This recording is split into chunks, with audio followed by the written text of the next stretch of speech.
Hiç evinizde kontrolün tamamıyla elinizde olmadığı hissine kapıldınız mı? Ve belki de kontrol başkasındaymış hissine. Doğrulma refleksleri sayesinde doğuştan gelen 4 ayağı üzerine düşme becerilerini göstermek için atlayan kedileri izleyeceğiniz bir film olmayacak bu. Kedi mırlamalarının 25 ila 150 Hz gibi muhteşem bir frekansta olduğunu, bu frekansın tendon ve ağrılı kasları iyileştirdiğinin düşünüldüğünü de söylemeyeceğiz. Kedilerin sfenkslere ilham veren, binlerce yıl önceki filizlere, eski Mısır tapınaklarındaki heykellere kadar giden kökenlerini de anlatmayacağız. Yüzlerce yıldır bize göz kulak olmalarını ya da bizi izlemelerini de öyle. Hayır, bu bize geçmişimizden bu yana hayaletler gibi musallat olan bir şey. Kalbimize korku salar ve daha derindeki bir şeyi sorgularlar. Kedinin ruhuyla olan eski ilişkimiz. Kedinin ruhu. Büyük kedilerin gözlerinde içinizi titreten bir bakış vardır. Çünkü o beyinde neler olduğunu ancak hayal edebilirsiniz. Evlerimizde her gün görmeye alışık olduğumuz türde bir beyin.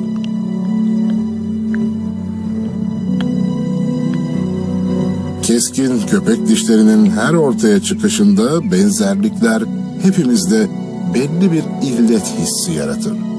Ev kedisi bir aslan kadar büyük olsaydı başımız gerçekten belada olurdu.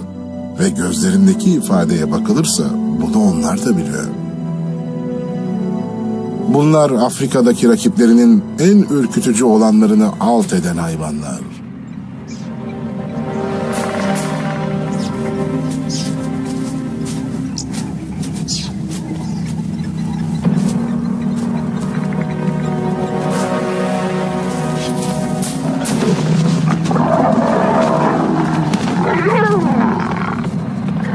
Savanalardaki bu dramatik, kanlı savaşlar bizim küçük kedilerimize de yansımıştır. Felis silvestris catus.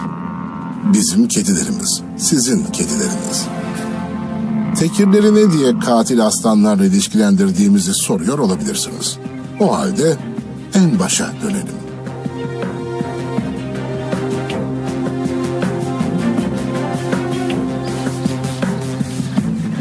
National Geographic yapımcıları, kaşifleri ve çevre gönüllüleri olarak aslan sürülerinin içinde yaşıyor ve çalışıyoruz.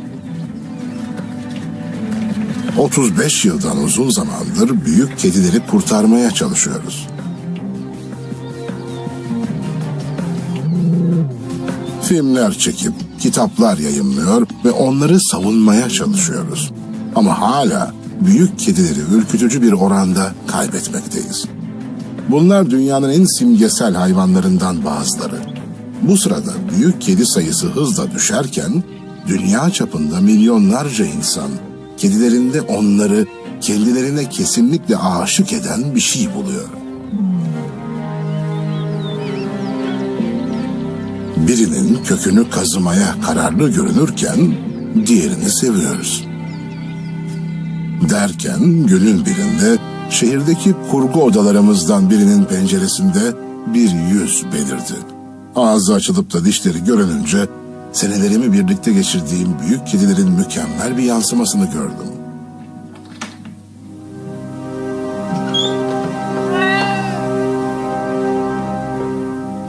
Komşunun kedisi içeri girince kasılarak yürümesinde bir kaplan, görünüşünde ise bir aslan gördüm ve büyük kedilerle bu cüretkar, davetsiz konuk arasındaki farklılıkları ve benzerlikleri sorgulamaya karar verdik.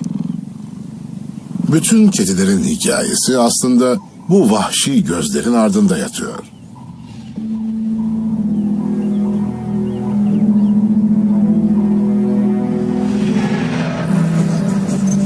Hepimiz bizi kökenlerimize bağlayan bir anılar ve DNA karışımından ibaretiz. Modern kedinin aile ağacına düşmesi yaklaşık 11 milyon yıllık büyük kükreyen kedilerden evcil ataları olan küçük vahşi kedilere dönüşme yolculuğunda 2 milyon yıl önce gerçekleşmiştir. Ağaçlara her sıçrayış özel bir formülden kaynaklanır. Mirası olan DNA'nın emrettiğiyle annesinden öğrendiklerinin bir karışımı.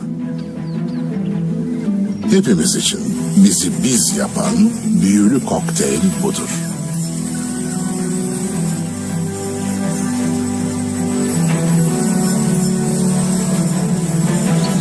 Doğru tetikleyici uyumakta olan bir içgüdüyü uyandırır.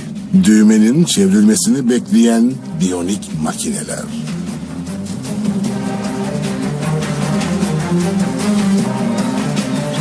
Bir av tespit ettiklerinde aynı kas seyirmesi canlanır.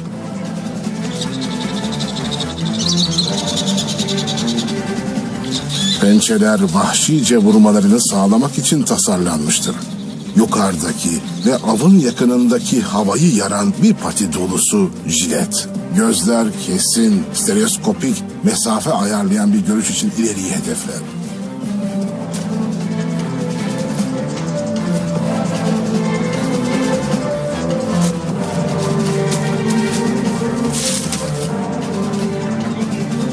Öldürme kapasitesine sahip ama oyuncu ve deneysel ev kedimize ait izleri bu genç vahşi hayvanlarda yakalıyoruz.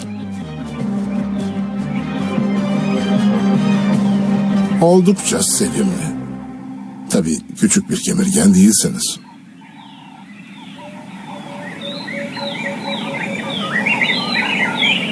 Peki bu vahşi ve kötü niyetli gözlerin ardında neler oluyor? Dünyamızın 4,5 milyar yıl önceki başlangıcından bu yana daimi bir değişim süre gelerek yaşamın ortaya çıkışı için gereken koşulları yaratmıştır. 65 milyon yıl önce dinozorlar yok oldu ve küçük, sivri, fare benzeri yaratıklar dünyanın ilk memelileri olarak evrimleşti. Sonrasında dünyaya hükmettik. Kıtaların kayması biz memelileri dünyanın uzak köşelerine taşıdı. Bizi izole etti ve milyonlarca yıl içinde biz memelileri son derece eşsiz ve farklı kıldı. Ama bize olan başlıca iki şey kedilerin hayatını kökünden değiştirdi. Hayvanları evcilleştirme eğilimi geliştirdik ve kediler de bu görev için kusursuzdu. Kıbrıs adasında 9500 yıl öncesinde bir kedi insanıyla birlikte gömüldü. Bu da ev hayvanlarımızla o zaman bile eşsiz bir ilişkimiz olduğunu gösterir. Din, kim olduğumuzun bir parçası haline geldiğinde sembolik şekilde düşünmeye başladık ve bu yazıların bazılarına kediler de dahil edilmişti. Ama bütün dinler kedileri kucaklamıyordu. Hristiyanların İncil'i aslanlardan en az 150 defa bahseder ve bir yavru keçiyle uzanan bir leoparı anlatırken bu kutsal pasajların sayfalarında tek bir evcil kedi dahi konu edilmez. Bazı kedilerin alnında bulunan klasik M işareti Hz. Muhammed'in şefkatli dokunuşuna yorulur.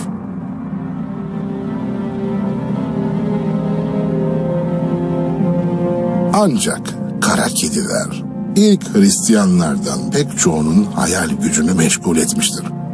Onları kötü ve hatta şeytani, dönüştürülmüş cadılar olarak görmüşlerdir. Binlerce kedi sırf tüylerinin rengi ve gözlerindeki bakış yüzünden öldürüldü.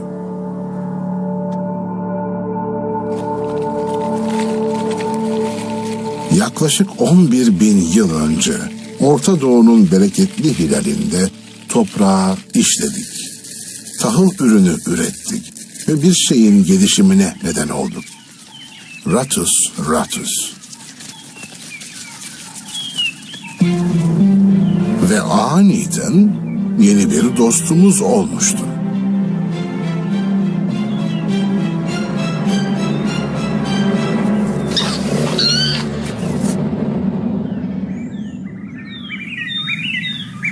Yalnızca yiyecek aramaktan çiftçiliğe geçişimiz, dünyayı araştırmak ve keşfetmek için şartları oluşturmamıza yardımcı oldu. Sıçanları yayıp onları dünyanın coğrafi açıdan en çeşitli hayvanları yaptı. Ama artık gizli bir silahımız vardı. Evcilleştirilmiş sıçan yakalayıcılarımız. Ve biz onları yanımızda götürdük. Hem de dünyanın her köşesine. 600 milyon ev kedisinin bugün hayatta evrensel bir amacı var. Kemirgenleri öldürmek. Her şekil ve boyutta olanları. Her saldırı ve yakalama, beynindeki nöronların yeniden canlanmasının aynı hareketleri yapması için tetikleyen bir sonucudur. Ardından yeniden program yapar ve avı etkisiz kalıp da onu zekasıyla yenmek için zikzaklar çizince işi bıyıklarının hassasiyetine devreder.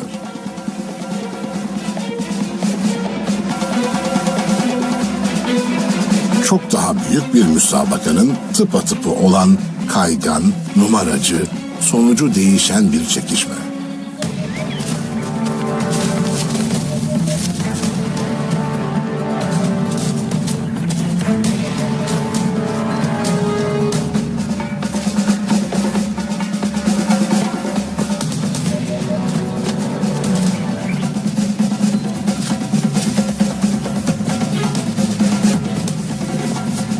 Ama bu zarif dans aynı zamanda ciddi bir antrenman. Aslen öldürmek için bir taslak. Leoparların bireysel formülleriyle evcil kedilerinki oyun esnasında benzerdir.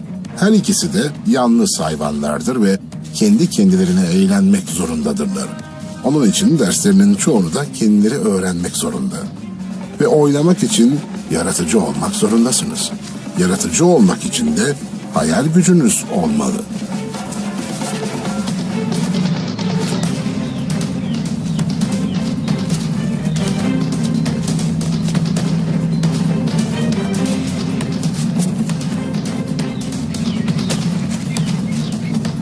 Bir kedinin kedi olması için düşme şokunu yaymak üzere yaratılmış kemikler üzerinde durması, ardından anında eski halini alması gerekir.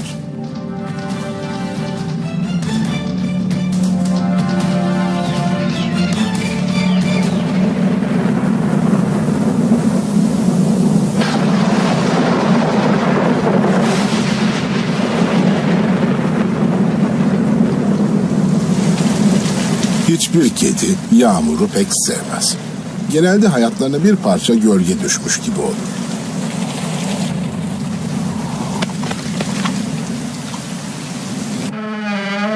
Bu sabah yağmur yağdı ve kurgu odasındaki kedi Smokey'nin yapacağı işler var.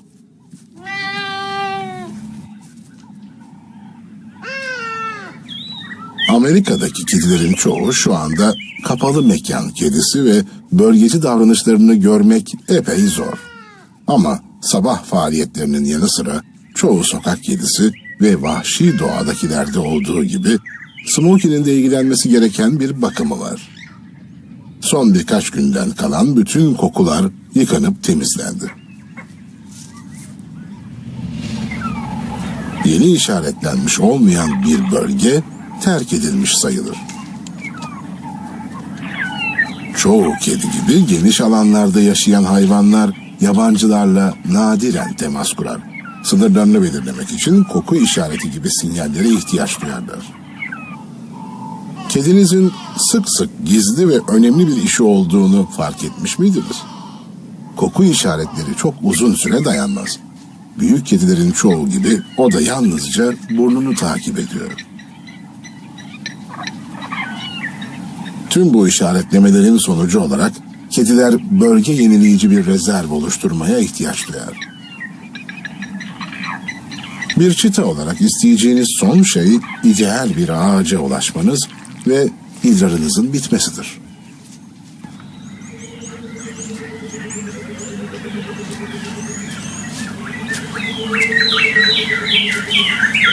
Alan ve gıda dişiler için hayatidir. O yüzden onlar da işaretler.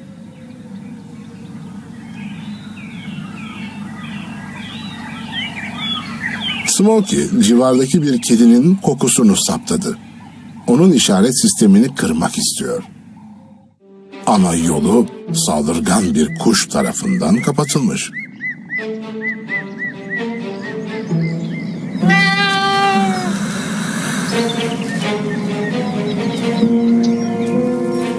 Biraz düşündükten sonra seçeneklerini gözden geçiriyor.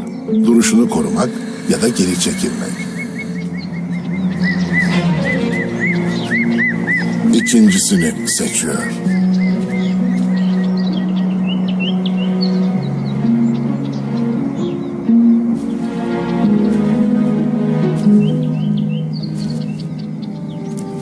Ve ardından yine gözünde o bakış beliriyor.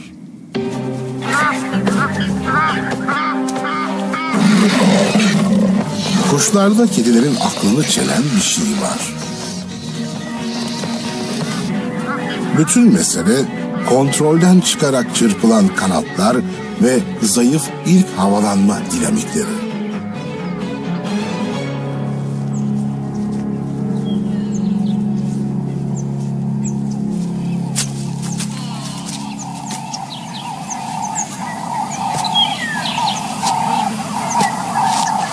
Kokuyla işaretleme susatan bir iş olabilir ama bu konuda kediler başta hiç de iyi adapte olamamış gibi görünüyor. Suyu emmez ya da çekmezler. Dillerini geriye doğru kıvırıp suyun dillerine yapışmasını bekler, sonra da suyu çabucak ağızlarına alırlar. Verimsiz görünebilir ama kusursuzdur. Suyu çenesini dahi ıslatmadan alıyor. Ara sıra yutkunmak için yeniden doğrulup sonra yine küçük damlalara geri döner.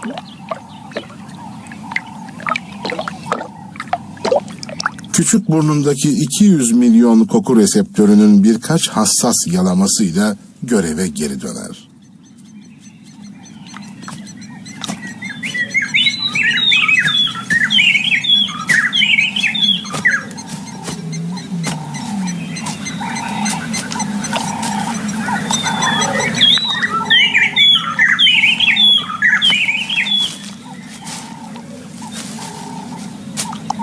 Çimen yemek, kedilerin sonu gelmez kendini iyileştirme yöntemlerinden biridir.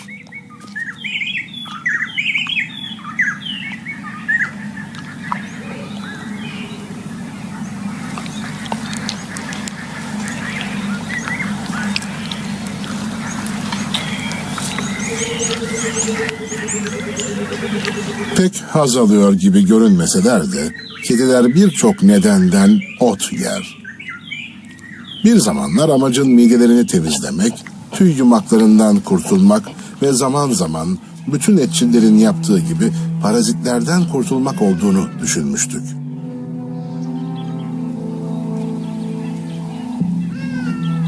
Oysa bu aslında muhtemelen folik asit hazımıyla ilgili. Etle yapamadıkları bir şey.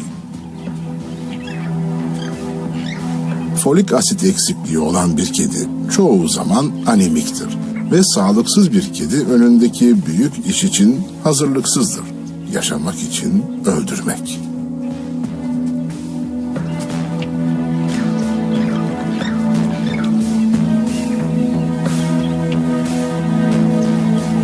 Kısa sürede yeniden odaklanıp gerçek yemeklerine bakarlar. Savunmasız, canlı av.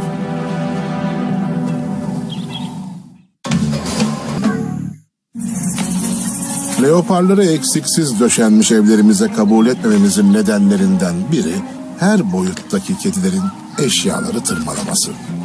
Pençeleri keskinleştirmedeki etkisi küçük olabilir ama daha önemli olan fonksiyon başka bir şey. Alana ihtiyacı olan keskin pençe ve dişli hayvanların aynı zamanda hayatta kaçınması gereken bir şey vardır. Keskin dişleri ve pençeleri olan diğer hayvanlar.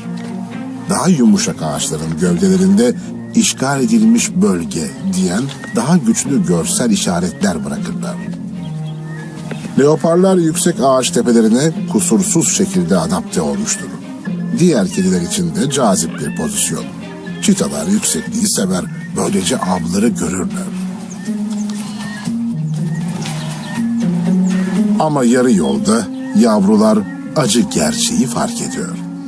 Onlar leopar değil. Yukarı çıkmak sorun değil. Ama daha yolun yarısındalar ve yenilgiyi kabullenip annelerini yardıma çağırıyorlar. Kediler neden ağaçta kalır? İri bir erişkin dişi aslanın canı tırmık izlerini aşmak isterse bu onun için sorun olmaz ama yalnız ve yalnız acı kuvvetiyle. Ama buradaki gerçek uzmanların haksızlığa neden olan bir avantajı var. Esnek bir bilek eklemi ve bunu hiç zorlanmadan yapabilme becerisi. Bunun anlamı da avlar ve diğer leoparlar için güvende olabilecekleridir.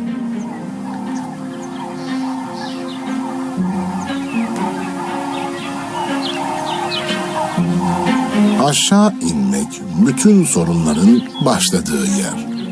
Genç Felis Silvestris Ketuslar bu özel leopar araçlarıyla doğmamışlardır ve 911'i arama zamanı geldi.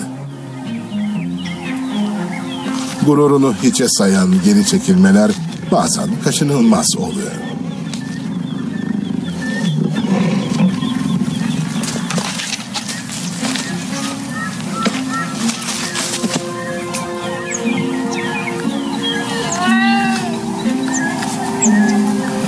Ama kediler aynı zamanda akıllı bulmaca çözücülerdir ve yüzü toprağa dönük, başı önde, kontrolsüz bir atlayışın en iyi çıkış yolu olduğunu eninde sonunda bulurlar.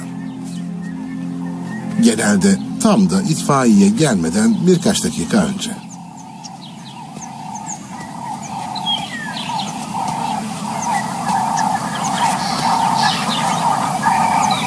Borneo yaşam alanlarındaki yabani alanlarında bizim mini etçillerimiz kendi yemeklerini bir miyav ötede bulurlar.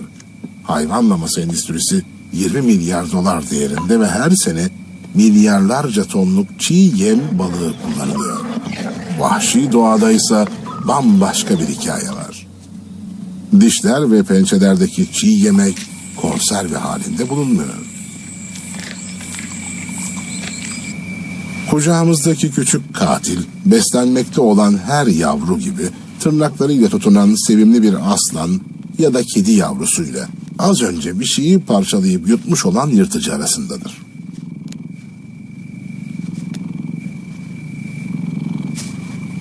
Ama kedileri anlamanın püf noktası, evcil olmadıkları, vahşi de olmadıkları, bu iki dünya arasındaki bir yerde sıkıştıklarıdır.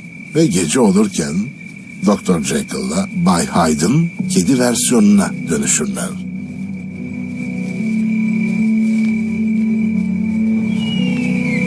Köpekler aya ulur.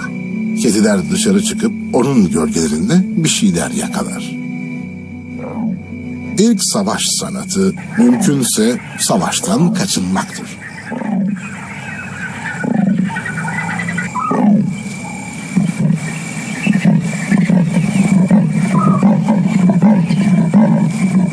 Bölgenin sahibi olduklarını ilan etmek için bağırıyorlar. Bazen her şey ters gider ve kedi kavgaları kaçınılmaz olur.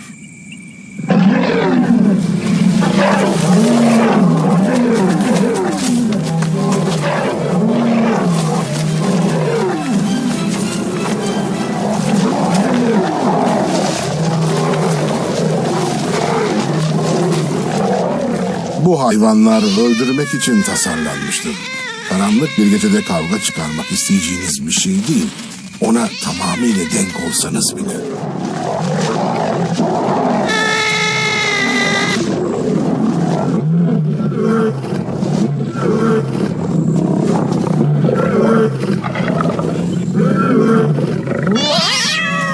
Kaydettiğimiz en hiddetli kedi kavgalarından biri iki Afrika yaban kedisi arasındaydı. Dişi için yapılan bir çekişme.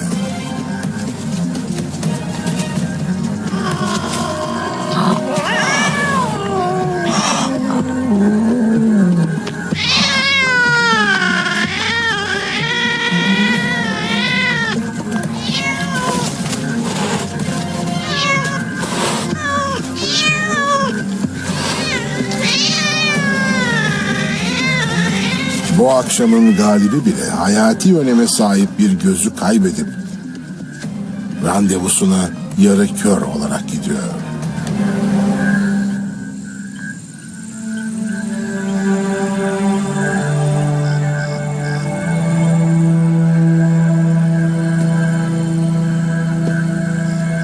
Kediler gece görüşü bütün hayvanlar içinde en iyi olanlardır. Ama gece görüşünün bir bedeli var. Tam renkli olarak görmekten yoksundurlar.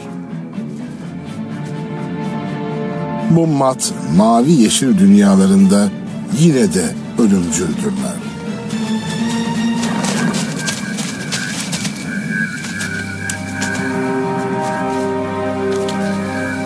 Geceleri küçük avlarla beslenerek yaşayan bir Afrika yaban kedisinin belirgin bir avantajı vardır.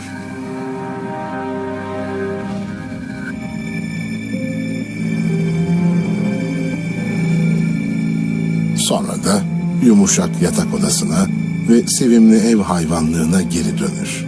Vahşi doğaya dair tek ipucuysa dudaklarında. Şafak vakti bir kez daha adapte oluyorlar. Küçük kedilerin dikey göz yarıkları olur. Bu da onlara parlak ışıkta daha çok kontrol kazandıran eşsiz bir yarık ve göz kapağı kombinasyonuyla diyaframı kısma becerisi verir.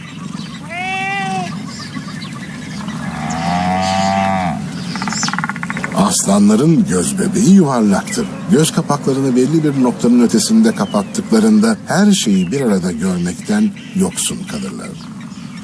Av başladığında kedilerin her biri avlanmayı çok düzenli safhalara ayırır. Gözler öne doğru kilitlenir. Bir zayıflık ararlar.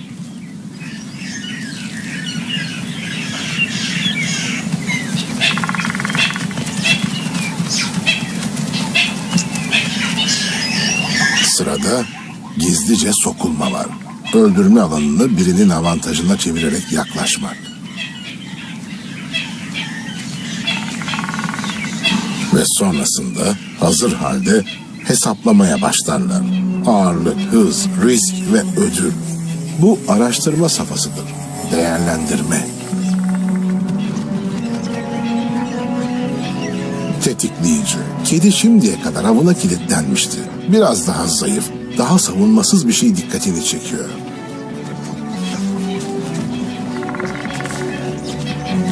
Ve kovalama. Belli bir noktanın ötesinde avın başına gelenlerden haberi olup olmamasının önemi kalmaz. Ve saldırı. Genelde ilk kanı dökenle ilgilidir. Sonra da doğuştan gelen ve oyun saatlerinde bilinen sanatsal kaçıp kurtulma becerilerini kullanmakla. Ve hesaplanmış değişim.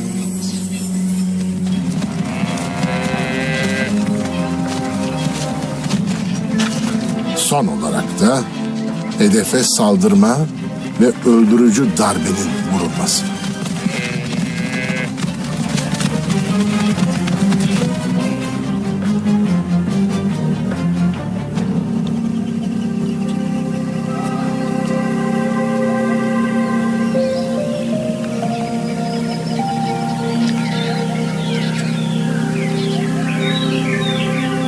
Her enerji patlamasından sonra kediler bir bakım safhasına girer.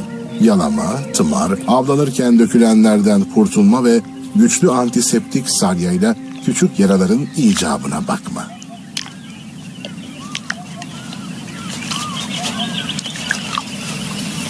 Grup halindeki kediler bu samimi davranışı bağ kurmak ve benzerliklerini perçinlemek için kullanırlar.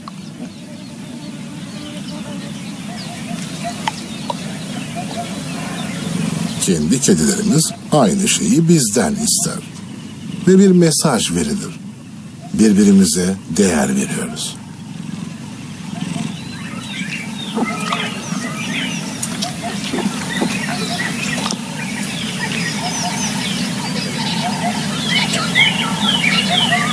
Bir kedinin burnu hiç uyumaz ve havadan alabileceği bilgi yoğunluğu ansiklopediktir.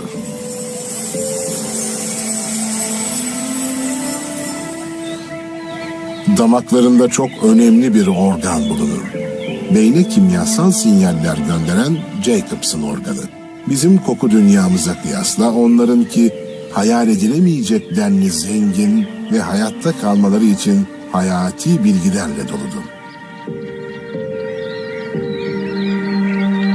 Bir erkek aslana yaklaşmakta olan bir dişinin kızgınlık döneminde mi yoksa sadece flört halinde mi olduğunu anında söyleyebilir.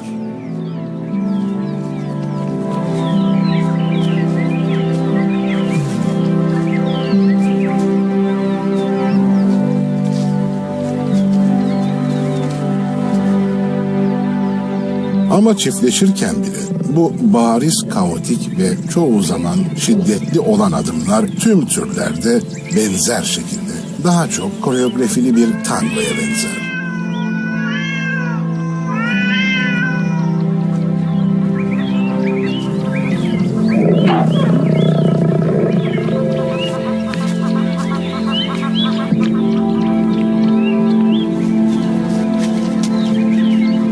Çiftleşme dansı hassas olmak zorunda. İlk yaklaşım dikkatli. Baş kaşıma sinyali belirli. Çünkü donanımlı iki kedi arasındaki her tür etkileşim tehlikelidir.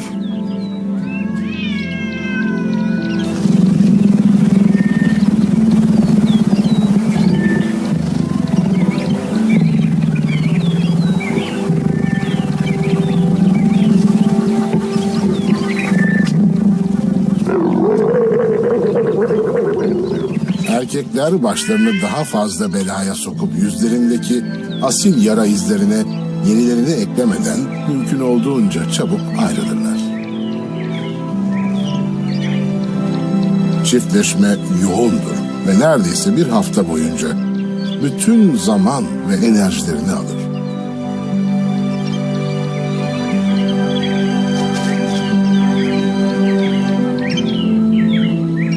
Kısa bir dinlenmeden sonra avlanmak için yeniden kendi yollarına giderler.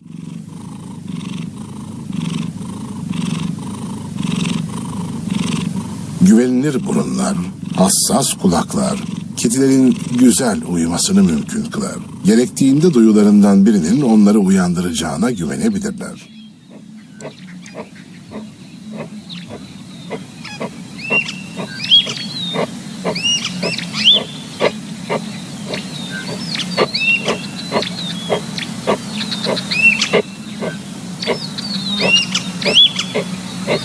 Çoğumuz için olduğu gibi bir kedinin ihtiyaç duyduğu ideal uyku da 10 dakika dahadır.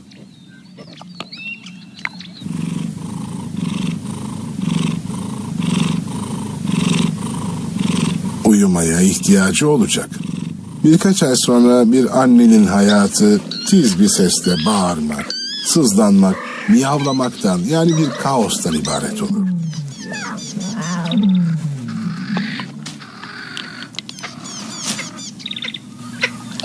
Bir dişi aslan ısırığını mükemmel şekilde ayarlayarak yavrusunu boynundan hassas bir biçimde kaldırabilir. Bu kedi ve aslan yavrularında dona kalma kasının harekete geçmesini tetikler. Bütün kediler yumuşakça ısırıp yavrularına zarar vermeden onları boyunlarından taşıyabilir. Bir dişi leopar da aynını yapıyor ve bu küçük yavruları gizli deliklere ve kedilerin sevdiği izole karanlık yerlere götürme konusunda uzman.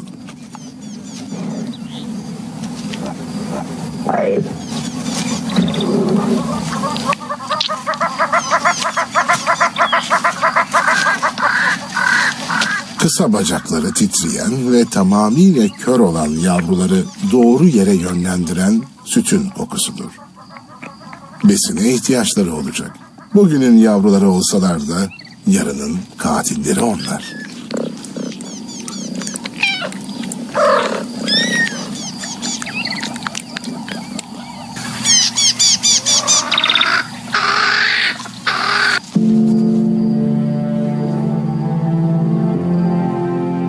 Pek çok kedi sahibi kedilerinin kedi nanesinde yuvarlandığını görmüştür. Aslanlar bir parça manda dışkısını tercih eder. Ne kadar taze, o kadar iyi.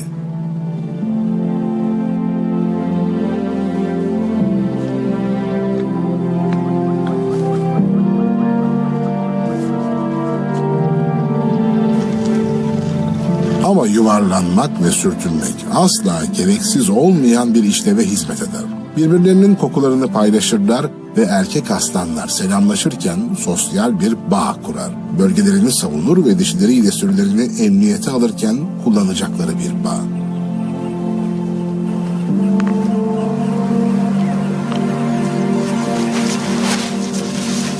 Bir nevi beraber yuvarlanıyorsanız birbirinizin arkasını kollarsınız. Kediler zarif pozlarını verirken aniden işlerindeki aslan yavrusuyla iletişime geçebilir. Ve kedilerin en iç ısıtan, eğlenceli, hatta komik bulduğumuz yanları da budur. Anneleri her zaman böyle düşünmez.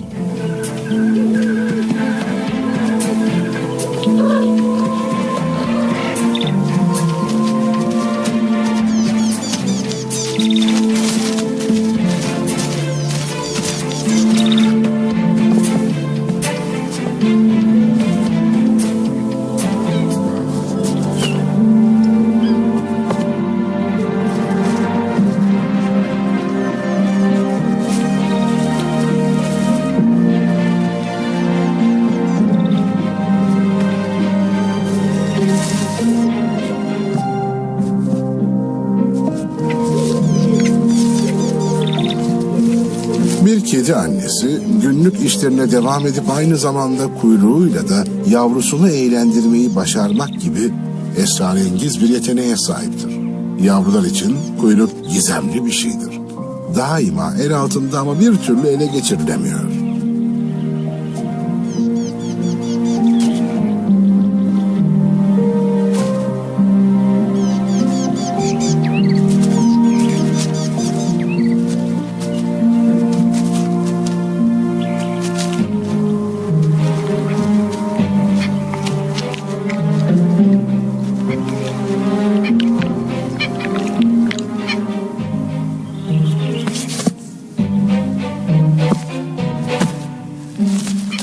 Bir aslan yavrusu kuyruğu haftalar içinde keşfeder. Gözleri odaklanamadan oynanacak göz kamaştırıcı, fiske vuran, dans eden bir yılana benzer oyuncak. Hayatı neredeyse cennet gibi görünüyor ama bazen cennette bile sorun çıkar.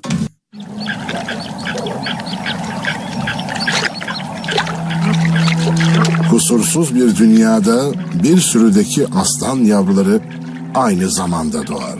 Bir katil ailesinde doğduysanız en küçük olmamak daha iyidir.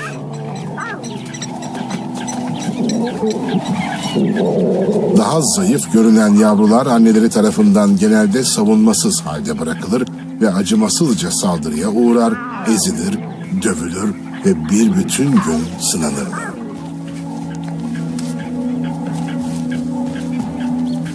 Genç aslanlar avlanma içgüdüsüyle doğmuştur. Savunmasız olan ve onlardan kaçan her şeyi kovalarlar. Bu da kedi fare tepkisinin karanlık yanı. Bu onu ya öldürecek ya da güçlendirecek. Kedi dünyası bizim tarafımızdan korunup bakılmaya başlamalarından önce her zaman aşırı derecede zordu. Smokey için zor bir yaşam hapsolmak demek. Usta bir akrobat ve hiçbir zaman hiçbir oyunun dışında kalmak istemiyor.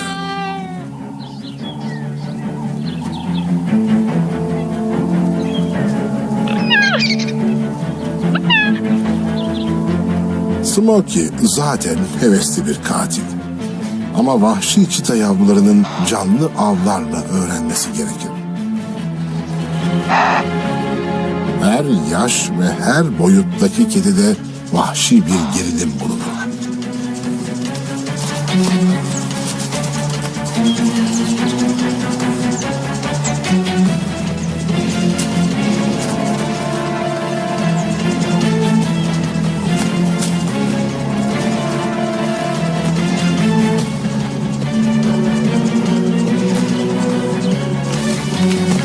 Ve gözlerinde vahşilik olan kediyle vahşi kedinin kendisi arasındaki sınırlar belirsizleşir.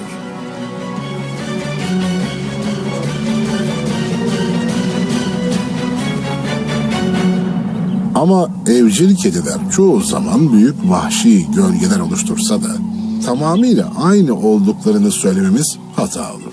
Hepsi aynı keskin duyulara sahip olabilir. Görüş, koku alma ve işitmeleri köpeklerden birkaç kat daha iyi olabilir. Ama onlar vahşi doğadan tanıdığımız büyük kediler değil. Daha öngörülemez ama şaşırtıcı şekilde aynı zamanda çok daha savunmasızlar.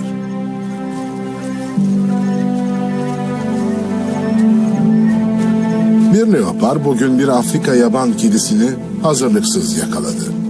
Büyükle küçüğün, eski atayla modern kedinin tuhaf buluşması.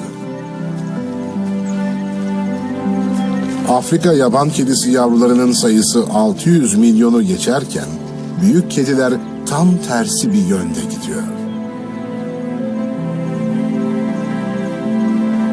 Dünyada kalan son 20 bin aslan, habitatları yok olduğu ve hayatta kalma baskısı altında kaldıkları için zaman zaman son 50 bin leoparı avlayıp öldürüyor. Bu da küçük kedilerin en iyi arkadaşı olsak da büyük kedilerin en kötü düşmanı olduğumuzun göstergesi. Bir kedinin özü, dünyamızın uç noktalarında yaşayan bu anlaşılmaz ve uysal etçildir.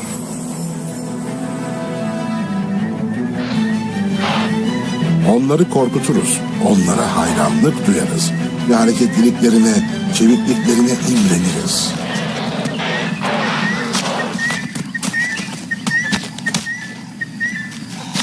Hayatımıza kattıkları bu pençe ve dişlerdeki kırmızıdan büyüleniriz.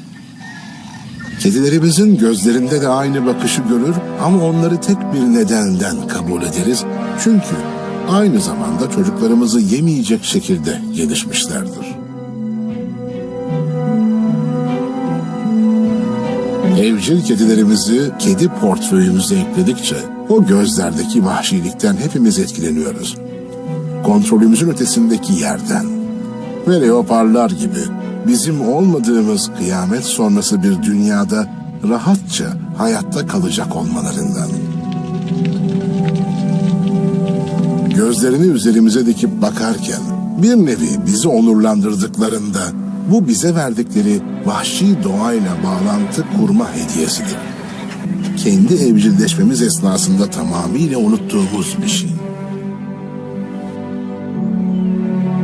Şimdilik sanki bu ilişki baştan beri tamamıyla onların fikriymiş gibi davranmaya devam etmek hepimizi mutlu ediyor.